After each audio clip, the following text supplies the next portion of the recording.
नमस्कार, मैं हूं आपके साथ पयोधी शशि और आज मेरे साथ बातचीत करने के लिए मौजूद हैं दिल्ली की मुख्यमंत्री आतिशी। आतिशी जी, बहुत स्वागत है न्यूज़ नेशन पर आपका। बहुत बहुत धन्यवाद पयोधी जी। हम ये सुनते आ रहे हैं, बहुत पहले सालों से सुनते आ रहे हैं कि धूम्रपान सेहत के लिए बड़ा हानिकारक होता है, लेकिन अब चर्चा ये है कि दिल्ली में घरों से बाहर निकलना सेहत के लिए हानिकारक है। ये कब तक चलेगा? देखिए पयोधी, मैं तो दिल्ली की मुख्यमंत्री होने के तौर पे बहुत परेशान हूँ। मैं इसलिए परेशान हूँ क्योंकि आज दिल्ली में लोगों की सांसें घुट रही हैं, सांस नहीं लिया जा रहा। बुजुर्गों का इतना बुरा हाल है, रोज़ रात को मुझे लोगों के फ़ोन आते हैं क्योंकि वो अपने पेरेंट्स को, ग्रैंड पेरेंट्स को, उनको अस्पताल में एडमिट करवाना होता है। छोटे छोटे बच्चे, 5-5 साल के बच्चे स्टेरॉइड्स के इन्हेलर की मदद से सांस ले रहे हैं। आप किसी से भी बात करिए, हर व्यक्ति खांस रहा है। आज दिल्ली के लोग बहुत परेशान हैं, लेकिन ना सिर्फ दिल्ली के लोग, आज पूरे उत्तर भारत के लोग परेशान हैं। आप अगर सेंट्रल पोल्यूशन कंट्रोल बोर्ड रोज शाम को डेटा निकालता है, देश के सारे शहरों के AQI लेवल्स का डेटा निकालता है। आज नॉर्थ इंडिया में पंजाब, हरियाणा, राजस्थान, दिल्ली, उत्तर प्रदेश, मध्य प्रदेश, यहाँ तक कि बिहार में बहुत हाई पोल्यूशन लेवल्स हैं। यानी आपके देश का आधा हिस्सा एक एनवायरमेंटल इमरजेंसी, जिसकी वजह से एक मेडिकल इमरजेंसी से गुजर रहा है। और जो बात मुझे सबसे ज़्यादा परेशान करती है कि जो सरकार, हमारी देश की सरकार, हमारी केंद्र सरकार, इन सब राज्यों में रहने वाले लोगों को अच्छी सेहत देने के लिए जिम्मेदार है, उनकी देखरेख के लिए जिम्मेदार है, वो प्रदूषण के मुद्दे पे अपने मुंह में दही जमा के बैठी हुई है। आप मुझे बता दीजिए, प्रधानमंत्री जी ने इस पूरे प्रदूषण के मौसम में प्रदूषण को लेके, लोगों की परेशानी को लेके क्या एक स्टेटमेंट दिया? लेकिन बीजेपी तो आप लोगों पर आरोप लगा रही है ना कि आप देखिए, पंजाब में पराली को लेकर उन्होंने कहा कि क्या उन्होंने समाधान निकाला इसका। वो ये कह रहे हैं कि तो सिर्फ केंद्र पर आरोप लगाते हैं, वोट तो दिल्ली की जनता इन लोगों को करती है, तो नरेंद्र मोदी को सीधे तौर पर टारगेट कर क्या होगा? देखिए, अगर पराली सिर्फ पंजाब में चल रही होती तो सिर्फ आम आदमी पार्टी से सवाल उठते, लेकिन पराली सिर्फ पंजाब में नहीं चल रही है। पराली हरियाणा में चल रही है, पराली उत्तर प्रदेश में चल रही है, पराली राजस्थान में चल रही है। और इस साल सबसे ज़्यादा पराली अगर किसी राज्य में जली है वो मध्य प्रदेश में चली है। अगर आप पिछले 8 साल के आंकड़े उठा के देखिए, 7-8 साल पहले तक पराली जलना सिर्फ एक पंजाब की समस्या होती थी, लेकिन पिछले 5 सालों में पंजाब के अलावा हरियाणा, उत्तर प्रदेश, राजस्थान और इस साल मध्य प्रदेश में भी बहुत बड़े स्केल पे पराली चल रही है। दूसरी बात, अगर आप 2021 के आंकड़े उठा के देखिए, पंजाब में आम आदमी पार्टी की सरकार बनने से पहले तो 2021 में 70,000 से ज़्यादा फार्म फायर्स यानी पराली जलने की घटनाएं पंजाब में हुई। आम आदमी पार्टी की सरकार बनने के बाद वो आंकड़ा 8,500 पे पहुंच गया है। यानी 85% रिडक्शन आम आदमी पार्टी ने पंजाब में जो पराली जलती है उसमें किया है।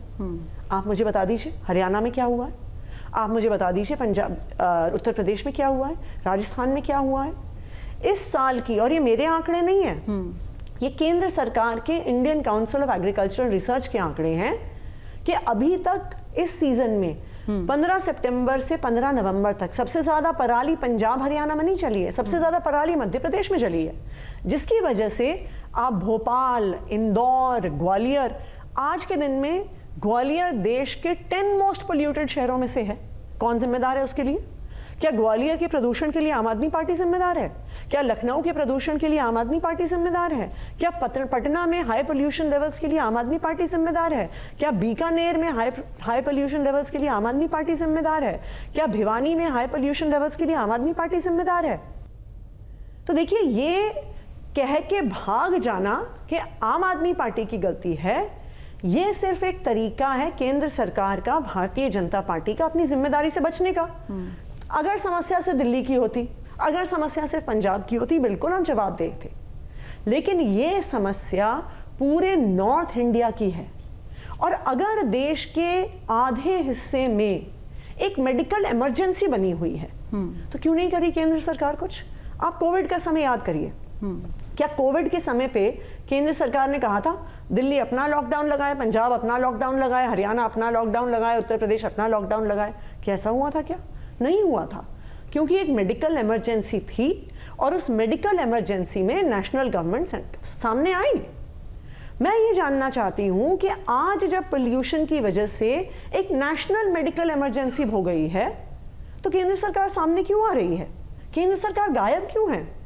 मैं तो ये भी पूछूंगी कि हमारे देश के प्रधानमंत्री देश में क्यों नहीं है?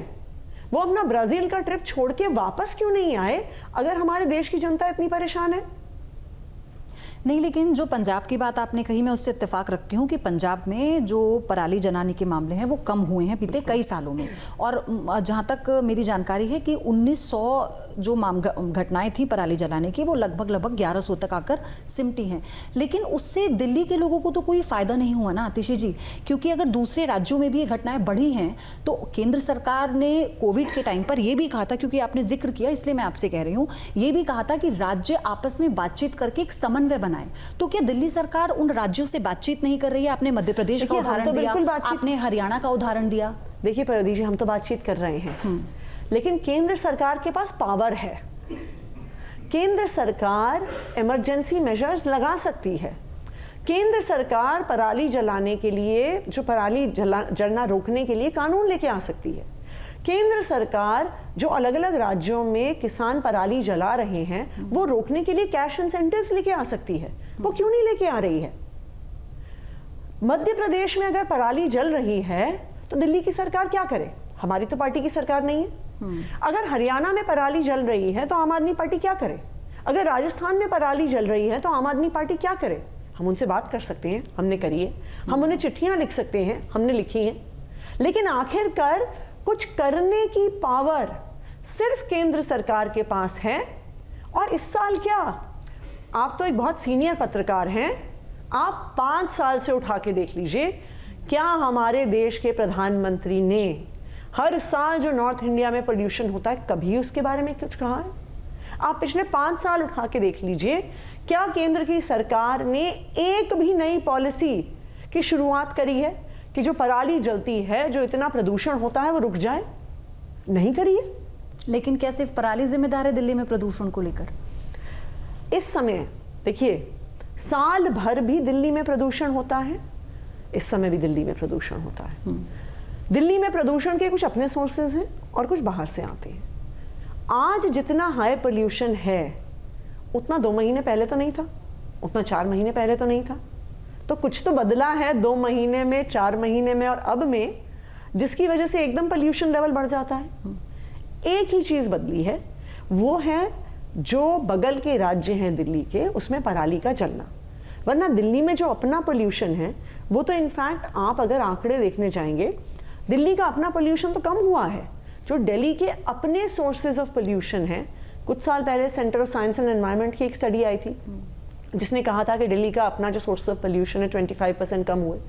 उसके बाद 4-5 महीने पहले IIT दिल्ली की एक स्टडी आई थी जिसने कहा कि तब से लेके अब तक भी आई थिंक अलग अलग हिस्सों में 16 से 22%। इसी स्टडी में ये भी बताया गया कि दिल्ली में पराली से जो प्रदूषण हो रहा है वो 30.97% है और जो वाहनों से काला धुआं निकलता है वो 50.5% लगभग है। मतलब पराली का जो प्रतिशत है पोल्यूशन में जो उसका योगदान है वो बजाय उन वाहनों से निकल रहे काले अलग अलग टाइम ऑफ ईयर तुलना में बहुत कम है। वो अलग अलग टाइम ऑफ ईयर्स पे वेरी करता है।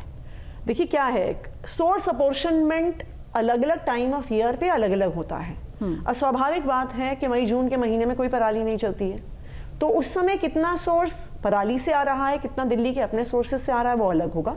इस मौसम में अलग होगा। लेकिन अगर आप दिल्ली के अपने पोल्यूशन को देखने जाइए, दिल्ली एक इकलौता राज्य है जिसने अपने सारे थर्मल पावर प्लांट बंद कर दिए। हमें नहीं चाहिए कि सस्ती बिजली, बिल्कुल चाहिए, लेकिन थर्मल पावर प्लांट पोल्यूटिंग होते हैं, हमने बंद कर दिए। आप बाकी राज्यों से पूछिए, दिल्ली NCR के रीजन में, हरियाणा में, यूपी में, राजस्थान में 11 highly polluting thermal power plants हैं। क्या उनका धुआं दिल्ली में नहीं आता? दिल्ली ने सारे अपने ईंट के भट्टे बंद कर दिए। आप अगर NCR रीजन में देखिए तो हरियाणा में, उत्तर प्रदेश में और राजस्थान में 3,500 से ज्यादा ईंट के भट्टे हैं। दिल्ली का जो EV बस फ्लीट है वो दुनिया में सेकेंड लार्जेस्ट है। आप मुझे बताइए, क्या उत्तर प्रदेश ने, हरियाणा ने, राजस्थान ने, किसी ने EV बसेस खरीदी क्या? दिल्ली का जो आनंद विहार का बस स्टैंड है, जो दिल्ली का हाईएस्ट पोल्यूशन का पॉइंट है, आपको पता है उसमें सबसे ज्यादा पोल्यूशन कहां से आता है? सड़क पार करके कौशाम्बी का बस स्टेशन है जहां पे सारी बसेस डीजल बसेस हैं। आज दिल्ली में एक भी डीजल बस नहीं चलती है। आज दिल्ली में सिर्फ सीएनजी बसेस चलती हैं और सीएनजी बसेस लेकिन इसी पर आप जो विंटर एक्शन होते हैं। प्लान लेकर आए थे, जिसके तहत आपने मुझे बताया कि आपने जो मेजर्स लिए थे पिछले कुछ सालों में, ये सिर्फ विंटर एक्शन प्लान नहीं है, ये एक लॉन्ग टर्म एक्शन है जो दिल्ली की सरकार ने लिया है। लेकिन दिल्ली की सरकार उतना ही कर सकती है जो दिल्ली के बाउंड्री के अंदर हो सकता है। जो दिल्ली के बाउंड्री के बाहर है, जो राजस्थान में होना है, जो मध्य प्रदेश में होना है, जो हरियाणा में होना है, जो उत्तर प्रदेश में होना है, जो मध्य प्रदेश में होना है, वो हम नहीं कर सकते हैं। क्या केंद्र की सरकार की दिल्ली के लोगों के प्रति कोई जिम्मेदारी नहीं है? क्या दिल्ली के लोग भारत के नागरिक नहीं है? अगर दिल्ली के लोग और राज्यों की वजह से परेशान हैं, तो क्या केंद्र सरकार की उनके प्रति कोई जिम्मेदारी नहीं है? तो फिर ये इतने समय से पोल्यूशन को लेकर, दिल्ली की आबो हवा को लेकर इस पे कोई समाधान क्यों नहीं निकल पा रहा है? क्योंकि दिल्ली वाले जब वोट करने जाते हैं तो उनके जहन में ये आता है कि अगर आप केंद्र को बोलते हैं तो वो दिल्ली सरकार पर डाल देते हैं, आप दिल्ली सरकार को बोलते हैं तो वो केंद्र सरकार पर डाल देते हैं। नहीं, देखिए क्या है, डालने की बात नहीं है। जो दिल्ली के अंडर आता है वो हमारी जिम्मेदारी है, हमारी सरकार की जिम्मेदारी है, हम उसकी जिम्मेदारी लेते हैं।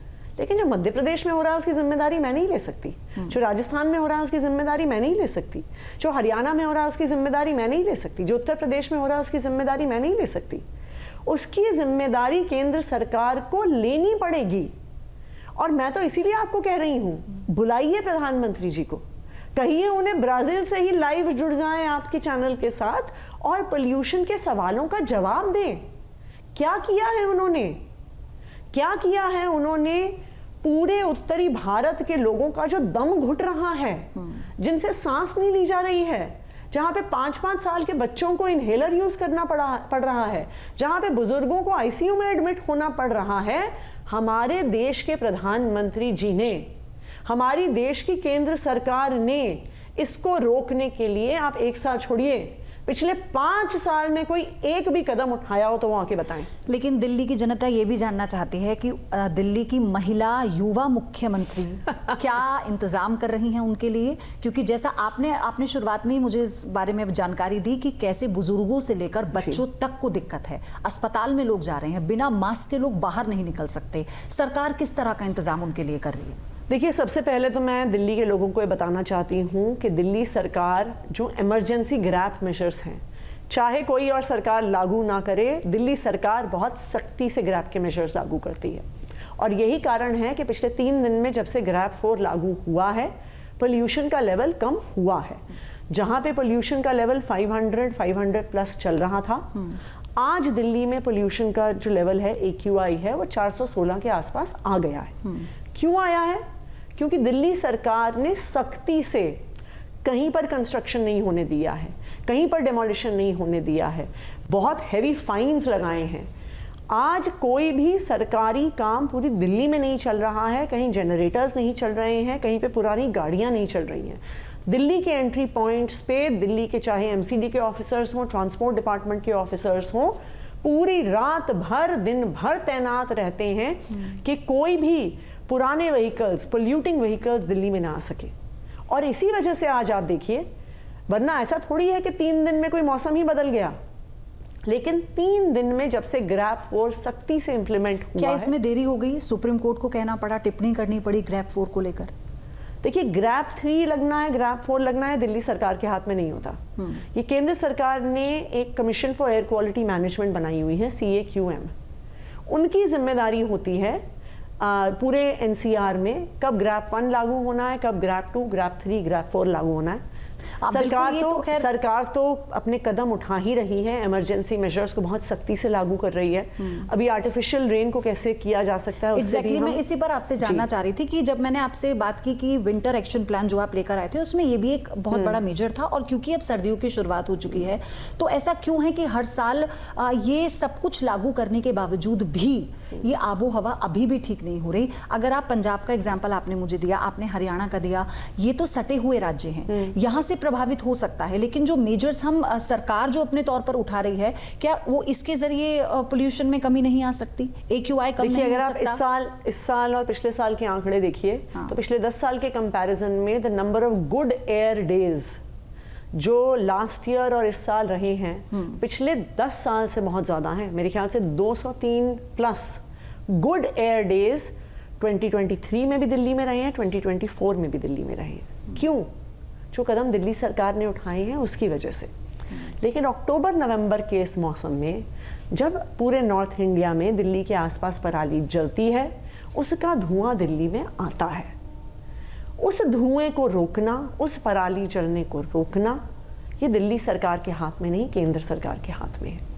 मैं तो केंद्र सरकार से अपील कर रही हूँ, दिल्ली के लोग भी आपके लोग हैं, दिल्ली के बुजुर्ग भी आपके लोग हैं, दिल्ली के बच्चे भी आपके बच्चे हैं। आप पीएम से हमारे इस इंटरव्यू के दौरान अपील कर रही हैं, आप ये लोगों से भी अपील कर रही हैं और आप ये भी कह रही हैं कि मैं चाहती हूं कि वो आएं और इस डिबेट में पार्ट लें। लेकिन क्या आप मुख्यमंत्री हैं तो आपने प्रधानमंत्री जी से मिलने का समय मांगा कि इस पर एक फेस टू फेस बातचीत हो जाए? ये लोगों की सेहत का मामला है। हमारे जो पर्यावरण मंत्री हैं गोपाल राय जी, वो लगातार केंद्रीय पर्यावरण मंत्री से संपर्क में रहे हैं। आज सुबह भी आर्टिफिशियल रेन करवाने के लिए उन्होंने उनको पत्र भी लिखा है, उनसे रिक्वेस्ट भी करी है और हमने ये कहा है कि जो सारा खर्चा होगा वो हम उठाएंगे जी, लेकिन केंद्र सरकार हमें उसकी परमिशन तो दे दे। अच्छा, जो परमिशन है वो वहां से आनी है। देखिए, मेरा तो ये मानना है कि हमें प्रदूषण पे राजनीति नहीं करनी चाहिए। जो कुछ भी उसमें इस महायज्ञ में भागीदारी कर सकता है प्रदूषण कम करने के लिए, वो करनी चाहिए। दो छोटे से सवाल है मेरे आपसे। सवाल ये है कि जब हम वाहनों की बात कर रहे थे, उनसे निकलते धुएं की बात कर रहे थे, तो ये भी एक आपकी सरकार के लिए चैलेंज तो है। तो ऑड इवन को लेकर आपने फिर से बीच में बात आई थी कि क्या सरकार इस बारे में फिर से सोच रही है? और क्योंकि जब वाहनों की बात आती है तो ऑन रोड उन पर भी बढ़ोतरी हुई है, ये भी ऑन डेटा है। इसे लेकर क्या कोई खास प्लान है आप लोगों का? देखिए, ऑड इवन की हमारी तैयारी तो हमने पहले से करके रखी है कि अगर जरूरत पड़ेगी, अगर हमें लगता है कि जो पोल्यूशन लेवल है वो कम नहीं हो रहा, तो बिल्कुल फिर ऐसे कदमों के बारे में भी सोचा जाएगा। लेकिन पिछले 3 दिन का डेटा ये दिखा रहा है, जब से ग्रैब 4 लागू हुआ है, कि जहां 500 पर AQI था वो घटकर तकरीबन, जैसे मैंने कहा, 416 के आसपास आ गया है। तो अभी तो ऐसा लग रहा है कि जो इमरजेंसी मेजर्स हम लेके आए हैं उससे कुछ सुधार हो रहा है। तो दिल्ली की मुख्यमंत्री दिल्ली के लोगों से क्या अपील करती हैं, उनसे क्या कहना चाहती हैं पोल्यूशन को लेकर, और क्या वादा करना चाहती हैं? देखिए, दिल्ली के लोगों से तो मेरी यही अपील है कि अपना ध्यान रखें। इस समय वही सबसे ज़्यादा ज़रूरी है। जितना कम से कम हो सके अपने घर से बाहर निकलें, खास करके जो बच्चे हैं, खास करके जो बुज़ुर्ग हैं।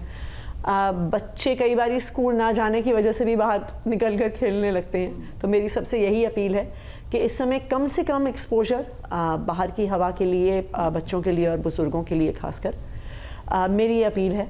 दूसरा, मेरा ये वादा है कि जो कुछ भी मेरी पावर में है, दिल्ली के मुख्यमंत्री होने के नाते मैं 100% नहीं 110% उसे ग्राउंड पे इम्प्लीमेंट कर रही हूँ और करती रहूँगी।